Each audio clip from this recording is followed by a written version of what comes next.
Magandang gabi sa ating lahat. Patuloy pa rin po epekto ng dalawang weather systems sa ating bansa. Una na po dyan ay yung Intertropical Convergence Zone o itong ITCZ na siyang banggaan po ng hangin from the northern and southern hemispheres. Kaya't asahan pa rin ang mataas sa tsansa ng ulan sa may Palawan and southern portion of Mindanao sa mga susunod na oras. Kabilang na dyan ang Zamboanga Peninsula, Basilan, Sulu, Tawi-Tawi at dito rin po sa may Sarangani and Sultan Kudarat. Kaya't mag-ingat pa rin sa mga posibleng pagbaha at pagguho ng lupa. Ang natitirang bahagi ng bansa kung mapapansin po nila sa ating latest satellite animation, maraming may mga paulan dahil po yan sa mga localized thunderstorms plus the easterlies o itong hangin galing sa Pacific Ocean, lalo na sa may eastern sections ng Luzon and Visayas. Pinakamatataas ang tsansa ng ulan hanggang bukas na madaling araw sa may Aurora, Quezon, Bicol Region and Eastern Visayas, habang ang Metro Manila at natitirang bahagi pa ng Luzon, Visayas at northern portion of Mindanao, may mga localized thunderstorms o yung mga pag-ulan at pagkid at pagkulaw na nagtatagal lamang ng 2 hanggang 3 oras. Base naman sa ating latest satellite animation, wala tayong nakikitang posible maging bagyo hanggang matapos ang weekend, but please take note po, for the month of July, posible pa rin ang 2 hanggang 3 bagyo na papasok ng park.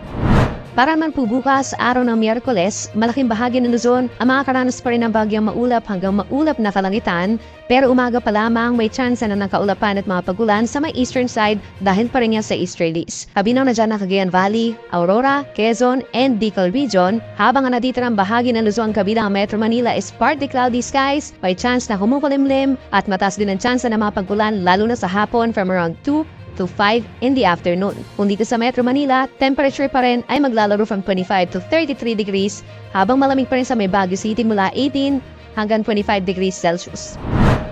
Sa ating mga kababayan dito sa Palawan at malaking bahagi ng Visayas, asahan pa rin ang bahagyang maulap hanggang kumisan maulap na kalangitan at may tsansa na ng mga pulupulong ulan sa may northern Palawan bago magtanghali, kabilang na din dyan ang Kalayaan Islands sa Palawan.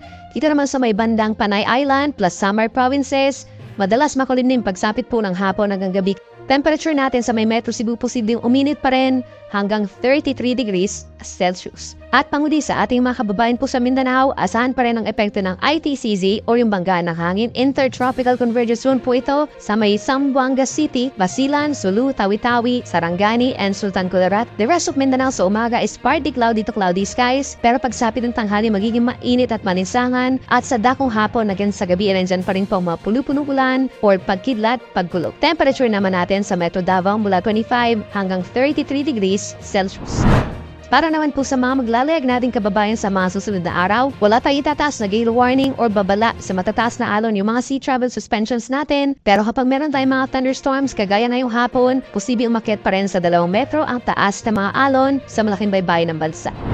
And for the next 3 days pa, simula po Thursday hanggang sa weekend, asahan pa rin ang epekto ng ITCZ or the Intertropical Convergence Zone plus the easterlies. Kung dito sa may Papting Luzon, yung ITCZ natin posibleng mapapekto na sa may Visayas and Mindanao lalo na sa may eastern sections. So kung dito sa malaking bahagi ng Bicol Region, pagsapit po ng Thursday, magiging maulap ang kalangitan, kaya niya sa may Quezon and Aurora dahil yan sa easterlies. The rest of Luzon kabilang Metro Manila by Thursday, partly cloudy to cloudy skies. Pagsapit ng Friday, madalas din ang mga pagulan sa malaking bahagi ng eastern Luzon dahil niya sa easterlies. Then pagsapit ng Sabado, malaking bahagi ng Luzon na makakaranas ng mas mainit na panahon at mas mababang tsansa ng mga pagulan, pero kung meron na mga pagulan, more on mga afternoon and evening po yan na hindi naman po tuloy-tuloy at malalakas. Sa ating mga kababayan po sa Visayas, patuloy din ang epekto ng easterlies plus the Intertropical Convergence Zone. Sa may eastern Visayas, possible po Thursday ay may epekto ng ITCZ. Then pagsapit ng Friday and Saturday, malaking bahagi na ng Visayas ang apektado ng easterlies kaya't magiging mainit din at may tsansa ng partly cloudy to cloudy skies with some isolated rain showers or thunderstorms. At panghuli sa ating mga kababayan po sa Mindanao, pinakamababawasan or pinakakaunti po mapagulan natin from Thursday hanggang Friday dito sa Thursday hanggang Saturday dito sa malaking bahagi ng Mindanao, bahagyang maulap or madalas maaraw sa umaga. Then pagsapit ng tanghali, pinakamaiinit pa rin dito sa may